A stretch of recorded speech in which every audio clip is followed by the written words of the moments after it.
അപ്പോൾ കഫക്കെട്ടിന് എന്തൊക്കെയാണ് കാരണങ്ങൾ, എങ്ങനെയാണ് ഇത് ഉണ്ടാവുന്നത്? വെറും ഒരു ശ്വാസകോശ സംബന്ധമായ ബുദ്ധിമുട്ടുകൾ കാരണമാണ് കഫക്കെട്ട് ഉണ്ടാവുന്നതെന്ന് പലരും വിചാരിക്കുന്നുണ്ട്. പക്ഷെ എന്തൊക്കെയാണ് കാരണങ്ങൾ എന്നാണ് നമ്മളിന്ന് പറയുന്നത്. വന്ന സമയത്ത് കംപ്ലീറ്റ് ആയിട്ട് മാറാത്തത് കൊണ്ട് മാത്രമാണ്. അതുകൊണ്ടാണ് ഈ റെക്കറൻസ് കൂടുന്നത്. അതാണ് മൂന്നാമത്തെ ഒരു റീസൺ. ന്യൂമോണിയ അല്ലെങ്കിൽ COPD, കോവിഡ്, ഈ കാരണം ബുദ്ധിമുട്ടുള്ളവർ. പിന്നെ പറയുന്നത് എല്ലാവർക്കും അറിയണമെന്നില്ല, പക്ഷേ എല്ലാവരും അനുഭവിക്കുന്ന ഒരു ബുദ്ധിമുട്ടാണ്, ദഹനത്തിലുള്ള പ്രശ്നം കാരണം. എല്ലാവരും പറയുന്നതാണ്, ഡോക്ടറെ കഫക്കെട്ട് മാറുന്നില്ല, എവിടുന്നാണ് ഇത്രയധികം കഫം വരുന്നത്? ഈ ശരീരത്തിൽ നിന്ന് തന്നെയാണോ ഇത്രയധികം കഫം വരുന്നത്? എവിടെയാണ് ഇതിൻ്റെ പ്രൊഡക്ഷൻ? ഇങ്ങനെ വരെ ചോദിക്കുന്നവർ പലരും ഉണ്ട്. അപ്പോൾ കഫക്കെട്ടിന് എന്തൊക്കെയാണ് കാരണങ്ങൾ, എങ്ങനെയാണ് ഇത് ഉണ്ടാവുന്നത്?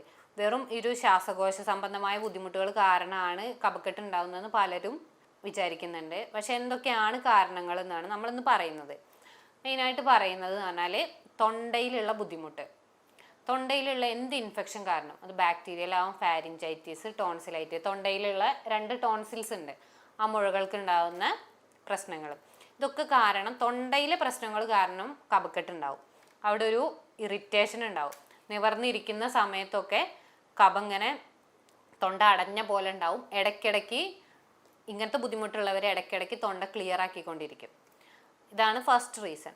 പിന്നെ രണ്ടാമതായിട്ട് പറയുന്നത് നമ്മുടെ സൈനസ്. നമ്മുടെ ശരീരത്തിൽ മുഖത്ത് വായു അറകളുണ്ട്, 4 വായു അറകളുണ്ട്. ഈ വായു അറകളിൽ കഫം നിറഞ്ഞു കഴിഞ്ഞാൽ, ഇത് പല കാരണങ്ങൾ കൊണ്ട് കഫം നിറയാം. നീരിറക്കം കാരണം നിറയാം, എന്തെങ്കിലും ഇൻഫെക്ഷൻ കാരണം നിറയാം. അപ്പം അതിന് നമ്മൾ പറയുന്നവരാണ് സൈനസൈറ്റിസ്. ഈ ഇൻഫെക്ഷൻ കാരണം ഇവിടെ കഫം നിറഞ്ഞു കഴിഞ്ഞാൽ ഓട്ടോമാറ്റിക്കായിട്ട് അത് നമ്മളെ തൊണ്ടയിലേക്ക് ഇറങ്ങാനുള്ള ചാൻസ് ഉണ്ട്. അപ്പോൾ തൊണ്ടയിൽ കഫം കെട്ടിയ പോലത്തെ ഒരു ഫീലിംഗ് ഉണ്ടാവും. ചുമയ്ക്കുന്ന സമയത്ത് നല്ല കട്ടയുള്ള മഞ്ഞ കളറിലുണ്ടാവും, ചിലപ്പോൾ കളർലെസ് ആയിരിക്കും, പക്ഷെ നല്ല കട്ടയിലായിരിക്കും. ഒരു പശ പോലെ ഒട്ടി നിൽക്കുന്ന രീതിയിലുള്ള കഫമായിരിക്കും ഉണ്ടാവുക. ഈ സമയത്ത് തന്നെ നമുക്ക് മൂക്കിലൂടെയും കഫം വരാനുള്ള ചാൻസ് കൂടുതലാണ്. പിന്നെ ഒന്ന് പറയുന്നത് പോസ്റ്റ് നേസൽ. ഇപ്പോൾ ഈ നേസൽ ട്രാക്റ്റിന് എന്തെങ്കിലും പ്രശ്നം ഉണ്ടെങ്കിൽ അവിടെ നിന്നും കഫം താഴത്തേക്ക് ഇറങ്ങാനുള്ള കാരണമാവും. പോസ്റ്റ് നേസൽ ഡ്രിപ്പിംഗ് എന്നാണ്. സാധാരണ നമ്മൾ ഇരിക്കുന്ന സമയത്ത് വരെ തുള്ളി തുള്ളിയായിട്ട് കഫം നമ്മുടെ തൊണ്ടയിലേക്ക് ഇറങ്ങിക്കൊണ്ടിരിക്കും. അല്ലെങ്കിൽ നോർമലി വായേക്ക് ഇങ്ങനെ വരും. അപ്പോൾ എന്താണ് ഇത്, എവിടെ നിന്നാണ് പ്രൊഡക്ഷൻ എന്ന് പോലും നമുക്ക് മനസ്സിലാവില്ല. രീതിയിൽ കഫം വായേക്ക് വരുന്നുണ്ടെങ്കിൽ അതിനെയാണ് നമ്മൾ പോസ്റ്റ് നേസൽ ഡ്രിപ്പിംഗ് എന്ന് പറയാം. അപ്പോൾ ഈ ഒരു രീതിയിൽ വായു അറകളിലും പോസ്റ്റൽ നാസൽ ഡ്രിപ്പിംഗ് കാരണം ബുദ്ധിമുട്ടുകൾ ഉണ്ടാവും. പിന്നെ ഒന്ന് പറയുന്നത് ശ്വാസകോശ സംബന്ധമായ, കോമൺലി എല്ലാവർക്കും അറിയുന്ന ശ്വാസകോശ സംബന്ധമായ ബുദ്ധിമുട്ടുകൾ കാരണം. ഇപ്പോൾ ന്യൂമോണിയ, ചെറുപ്പത്തിൽ ന്യൂമോണിയ അല്ലെങ്കിൽ ബാല TB വന്നവരിലൊക്കെ ഇടയ്ക്കിടയ്ക്ക് ബുദ്ധിമുട്ടുകൾ വരാനുള്ള ചാൻസ് കൂടുതലാണ്. അതുപോലെ തന്നെയാണ് കോവിഡിന് ശേഷം. കോവിഡിന് ശേഷം എന്ന് പറഞ്ഞാൽ കംപ്ലീറ്റ് ആയിട്ട് നമ്മുടെ അന്നത്തെ കഫക്കെട്ടും പരിപൂർണമായിട്ട് മാറിയിട്ടില്ലെങ്കിൽ, ചെറിയൊരു ഇൻഫെക്ഷൻ അവിടെ ഉണ്ടെന്നുണ്ടെങ്കിൽ എന്തെങ്കിലും ഒരു ഫാക്ടർ, ഇപ്പോൾ ചെറുതായിട്ടൊന്ന് ഐസ്ക്രീം കഴിക്കുക, അല്ലെങ്കിൽ അത് ചിലരുടെ റീസണാണ്. ചിലർക്ക് ചിലപ്പോൾ ചൂടുള്ള റൂമിലേക്ക് കയറിയ നീരിറക്കം വന്നതായിരിക്കാം, ചിലർക്ക് മഴ കൊള്ളുമ്പോൾ. അപ്പോൾ ഇങ്ങനെ ചെറിയൊരു കാരണം തട്ടുമ്പോഴേക്ക് ഇൻഫെക്ഷൻ വീണ്ടും കൂടാനും കഫക്കെട്ട് വരാനുള്ള കാരണം മെയിനായിട്ട് അത് ആ വന്ന സമയത്ത് കംപ്ലീറ്റ് ആയിട്ട് മാറാത്തത് കൊണ്ട് മാത്രമാണ്. അതുകൊണ്ടാണ് ഈ റെക്കറൻസ് കൂടുന്നത്. അതാണ് മൂന്നാമത്തെ ഒരു റീസൺ, ന്യൂമോണിയ അല്ലെങ്കിൽ COPD, കോവിഡ്, ഈ കാരണം ബുദ്ധിമുട്ടുള്ളവർ. പിന്നെ പറയുന്നത് എല്ലാവർക്കും അറിയണമെന്നില്ല, പക്ഷേ എല്ലാവരും അനുഭവിക്കുന്ന ഒരു ബുദ്ധിമുട്ടാണ്, ദഹനത്തിലുള്ള പ്രശ്നം കാരണം. ഈ ദഹനരസത്തിൻ്റെ ബുദ്ധിമുട്ട് കാരണമുള്ള തൊണ്ടയിലുള്ള ഒരു ഇറിറ്റേഷൻ. അപ്പോൾ ഇപ്പോൾ ദഹനരസം കൂടി അല്ലെങ്കിൽ ദഹിക്കാൻ ഫുഡിന് സമയം കിട്ടിയില്ല, പക്ഷെ അത് മുകളിലേക്ക് വന്നു കഴിഞ്ഞാൽ തൊണ്ടയ്ക്ക് ഒരു ഇറിറ്റേഷൻ കൊടുക്കുകയും ആ സമയത്ത് അവിടെ കഫത്തിൻ്റെ പ്രൊഡക്ഷൻ കൂടുകയും ചെയ്യും.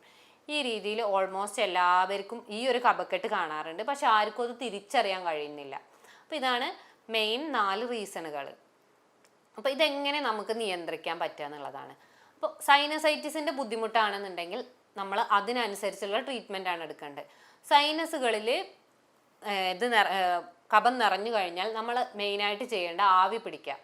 ആവി പിടിക്കുന്ന സമയത്ത് ചെറിയൊരു 2 ടീസ്പൂൺ നിങ്ങൾ കല്ലുപ്പ് ഇടാൻ ശ്രദ്ധിക്കാം. ആ സമയത്ത് എന്ന് പറഞ്ഞാൽ ആ വായു അറകളിൽ ഡ്രൈനെസ്സും പോവും. ഇനി അഥവാ കൂടുതലായിട്ട്, അതാണ് വിക്സ് അതൊക്കെ ഇടരുതെന്ന് പറയുന്നത്. ആ വിക്സ് ഇടുന്ന സമയത്ത് ആ വായു അറകൾ ഡ്രൈ ആവുകയാണ് ചെയ്യുക, പക്ഷെ ആ ഡ്രൈനെസ്സും വായു അറകൾക്ക് ഡാമേജ് ഉണ്ടാക്കും. അപ്പോൾ നിങ്ങൾ ഉപ്പാണ് ഇടുന്നതെന്നുണ്ടെങ്കിൽ അവിടെ നിന്നുള്ള കഫം വലിച്ചെടുക്കുകയും അത് പുറത്തേക്ക് പുറന്തള്ളി പോവുകയും ചെയ്യും. അപ്പം ഈ രീതിയിൽ ചെയ്ത് കഴിഞ്ഞു കഴിഞ്ഞാൽ നിങ്ങൾക്ക് പിന്നീട് തൊണ്ടയിലേക്ക് കഫം ഇറങ്ങി വരുന്ന ഒരു ബുദ്ധിമുട്ടുണ്ടാവില്ല.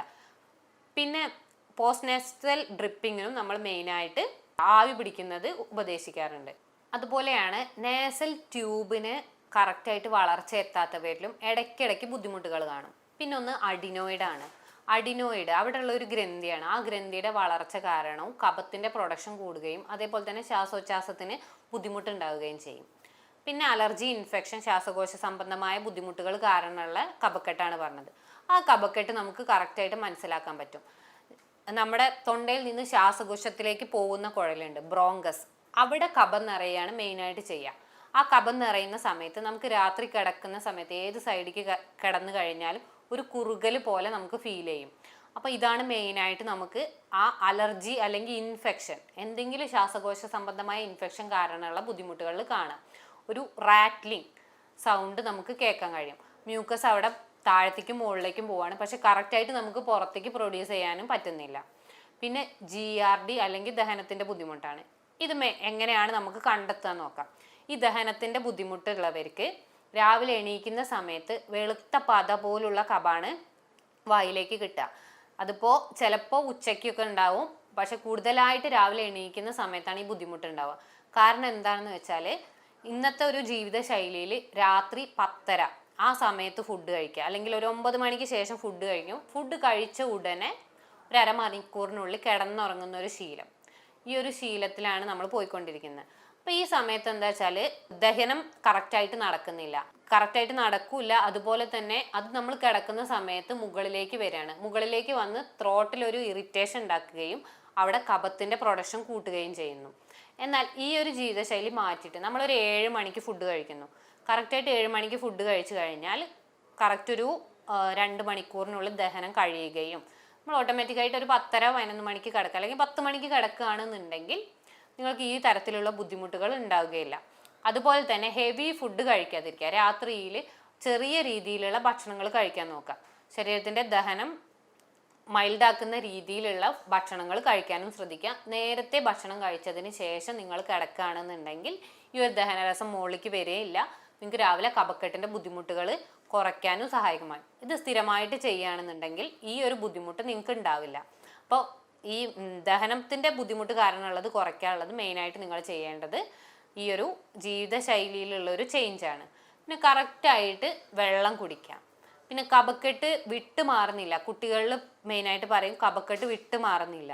അപ്പോൾ ഇതിന് ചെയ്യാൻ പറ്റുന്നൊരു ടിപ്പായിട്ട് നമ്മൾ പറയാറ് പനിക്കൂർക്ക. എല്ലാവരുടെയും വീട്ടിൽ കാണുന്നതാണ് പനിക്കൂർക്ക.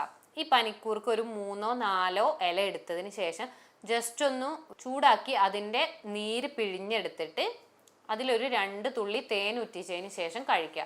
ഇത് ദിവസേന നിങ്ങൾ രാവിലെയും വൈകുന്നേരം ഒരാഴ്ച കണ്ടിന്യൂസ് ആയിട്ട് ചെയ്ത് കഴിഞ്ഞാൽ അവിടുത്തെ ഇൻഫെക്ഷൻ കുറയുകയും അതുപോലെ തന്നെ ഉള്ള കഫം പുറത്തേക്ക് പ്രൊഡ്യൂസ് ചെയ്ത് പോവുകയും ചെയ്യും.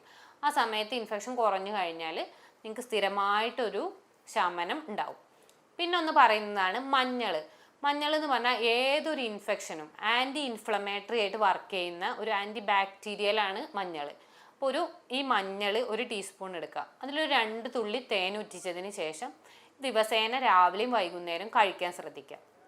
അപ്പോൾ ഈ ഒരു സമയത്തും ഇൻഫെക്ഷനെതിരെ പോരാടുന്നത് കാരണം നിങ്ങൾക്ക് കഫക്കെട്ട് ബുദ്ധിമുട്ടുകൾ എന്ത് ഇൻഫെക്ഷൻ ഉണ്ടെങ്കിലും അത് കുറഞ്ഞു കിട്ടാൻ സഹായകമാവും. പിന്നെ കഫക്കെട്ടിൻ്റെ ബുദ്ധിമുട്ടുള്ളവർ ശ്രദ്ധിക്കേണ്ടത് ദിവസേന ഒരു കറക്റ്റ് ജീവിതശൈലി ഫോളോ ചെയ്യുക. രാവിലെ കറക്റ്റ് സമയത്ത് എണീക്കുക, കറക്റ്റ് സമയത്ത് കുളിക്കുക, ഈ രീതിയിൽ. കാരണം എന്താ വെച്ചാൽ കുളിയുടെ ചേഞ്ചിൽ വരെ ആ നീരിറക്കത്തിൻ്റെ ബുദ്ധിമുട്ടുകൾ ഉണ്ടാവാനുള്ള ചാൻസ് കൂടുതലാണ്. അപ്പോൾ അങ്ങനെ ഒരു കറക്റ്റ് ഫോളോ ചെയ്യാൻ നോക്കുക. പിന്നെ കൂടുതലായിട്ട് പാലുൽപ്പന്നങ്ങൾ കഴിക്കുന്നത് കുറയ്ക്കാൻ ശ്രദ്ധിക്കുക. അതുപോലെ ചിലർക്ക് ചിലപ്പോൾ തണുപ്പ് ഭക്ഷണങ്ങൾ അലർജി അല്ലെങ്കിൽ ഇൻഫെക്ഷൻ, ടോൺസിലൈറ്റിസ് ഒക്കെ ഉണ്ടാക്കാനുള്ള ചാൻസ് കൂട്ടാറുണ്ട്. അപ്പം അങ്ങനെയുള്ളവർ അതൊന്ന് കുറയ്ക്കാൻ മിതമായ രീതിയിൽ കഴിക്കുന്നതുകൊണ്ട് കുഴപ്പമില്ല, അമിതമായിട്ട് കഴിക്കാതിരിക്കാൻ ശ്രദ്ധിക്കുക. ഡെയിലി രാവിലെ ഒന്ന് ശ്വാസോച്ഛ്വാസം മീൻസ് പ്രാണായാമ പോലത്തെ യോഗകൾ ചെയ്യാൻ ശ്രദ്ധിക്കുക. അതും നിങ്ങളുടെ ശ്വാസകോശത്തിൻ്റെ വികസിക്കുന്നതും സങ്കോചിക്കുന്നതും നല്ല രീതിയിലാക്കുമ്പോൾ അവിടെ വായു എത്തുന്ന സമയത്ത് നിങ്ങൾക്ക് ഇൻഫെക്ഷൻ കുറയുകയും ചെയ്യും. അതുപോലെ തന്നെ ഒരു ഉന്മേഷക്കുറവ് ഉണ്ടായിരുന്നതൊക്കെ മാറിക്കിട്ടാനും സഹായകമാവും. ഇത്രയും കാര്യങ്ങൾ ചെയ്യുമ്പോഴേക്ക് തന്നെ നിങ്ങൾക്ക് നിങ്ങളുടെ കഫക്കെട്ട് ബുദ്ധിമുട്ടുകൾ, അലർജീൻ്റെ ബുദ്ധിമുട്ടുകൾ നിങ്ങൾക്ക് വീട്ടിൽ തന്നെ നിയന്ത്രിക്കാവുന്നതാണ്. പക്ഷെ ഒരു പരിധി വിട്ട് പോയിട്ടുണ്ടെന്നുണ്ടെങ്കിൽ നിങ്ങൾക്ക് എന്നെ കോൺടാക്ട് ചെയ്യാവുന്നതാണ്. നിങ്ങൾക്ക് എന്ത് ഡൗട്ട് ഉണ്ടെങ്കിലും താഴെ കാണുന്ന നമ്പറിൽ കോൺടാക്ട് ചെയ്യാവുന്നതാണ്. ഞങ്ങളുടെ ഹോമിയോപ്പതി ചികിത്സയിൽ ഒരു രോഗിയുടെ ശാരീരികവും മാനസികവുമായ എല്ലാ ലക്ഷണങ്ങളും കണക്കിലെടുത്തതിന് ശേഷം യൂറോപ്യൻ നിർമ്മിതമായ സോഫ്റ്റ്വെയറിൻ്റെ സഹായത്തോടെ രോഗനിർണയവും മരുന്ന് നിർണയവും നടത്തിയതിന് ശേഷമാണ് ഞങ്ങൾ മെഡിസിൻ നൽകുന്നത്. അപ്പോൾ നിങ്ങൾക്കുള്ള മെഡിസിൻ എന്ന് പറയുന്നത് നമ്മൾ ജർമ്മനിയിൽ നിന്നും ഡയറക്റ്റ് ഇറക്കുമതി ചെയ്ത പൊട്ടൻസി മരുന്നുകളാണ് യൂസ് ചെയ്യുന്നത്.